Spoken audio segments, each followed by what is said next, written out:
हामी 4600 मिटरको उचाइमा पुगेका छौँ। कैलाश शिव महादेव हिमालकै नजिक सुन्दर हिमाल गोसाइकुण्डको यात्रा। यस्तै यहाँको पत्थरहरू यति कालो, सायद यो जम्मै काला ढुङ्गाहरू पत्थरहरू भएको कारणले महादेव भगवानको बास यस्तो। हजुर कुनै वृक्ष छैन, एकदमै नाङ्गो पहाड, काला काला ढुङ्गा, बडा गजबको सुन्दर मनोरम दृश्य। 4600 मिटरको उचाइमा छौँ। अब एकछिन पछाडि हामी थोरै तल झऱ्यौँ भने गोसाइकुण्ड लगभग 4300 मिटरमा रहनेछ। यो पहिले यहाँ यो बार यसरी थिएन रे। यहाँ प्रशासन, आर्मी प्रशासनले यो सबै बेरा लगाइदिएको छ, नत्र त यहाँ त एकदमै डरलाग्दो, हिँड्नै नसकिने।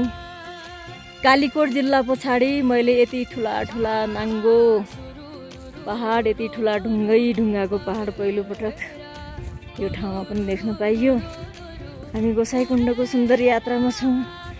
बागमती प्रदेश पतञ्जलि योग समितिबाट आयोजना भएको लगभग 255 पदयात्रीहरू छौँ, यौगिक पदयात्रीहरू, जसमा सिनियर अभिभावकजनहरू, केन्द्रका केन्द्रीय अभिभावक र प्रदेश बागमती प्रदेश आफै आयोजक र बागमती प्रदेश अन्तर्गत 13वटा जिल्लामध्ये 11वटा जिल्लाको सहभागिता यसमा छ।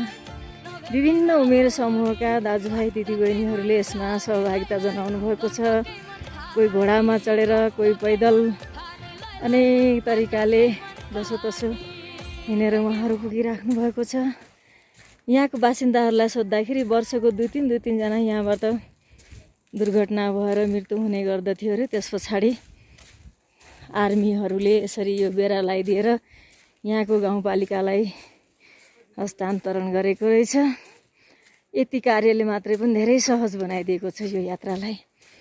तर जति सुन्नमा अनेक डरहरू हुन्थ्यो लौरी बिना, बिहान मिरमिरेमा 3 बजे 4 बजे हामी हिँडेका थियौँ। 4 बजे हिँड्नुभयो भने देउरालीबाट या चोलाङपाटी, हामी चोलाङपाटीबाट 4 बजे हिँडेका थियौँ र सजिलै एकदमै बिहानको शीतल सिरसिर हावा, न्यानो टोपी भने चाहिँदो रहेछ। हामी जेठको महिना यात्रा गरेका। आरामले माथि हामी बुद्ध टपमा नास्ता खायौँ। दिउँसो हिँड्न भने असजिलो रहेछ, त्यति सहज रहन्छ। पुरै नाङ्गो पहाड, बिस्तारैको उकालो, जसले गर्दाखेरि गाह्रो हुने रहेछ। यहाँहरू यदि गोसाइकुण्डको यात्रा गर्दै हुनुहुन्छ भने धुन्चीदेखि यहाँहरू 8-9 बजे हिँड्दा पनि सजिलै चोलाङपाटी पुगिने रहेछ। वृक्षहरू भएको कारणले त्यति घामले असर नगर्ने। र चोलाङपाटीबाट यात्रा गर्नु छ भने 4 बजे यहाँले यात्रा गर्नुपर्ने हुन्छ। पुरै नाङ्गो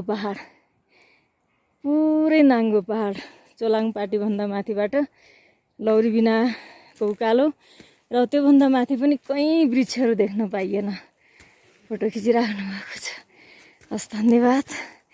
अब हामी यो उचाइबाट अलि पर थोरै डाउनमा जान्छौँ र गोसाइकुण्ड पुग्छौँ।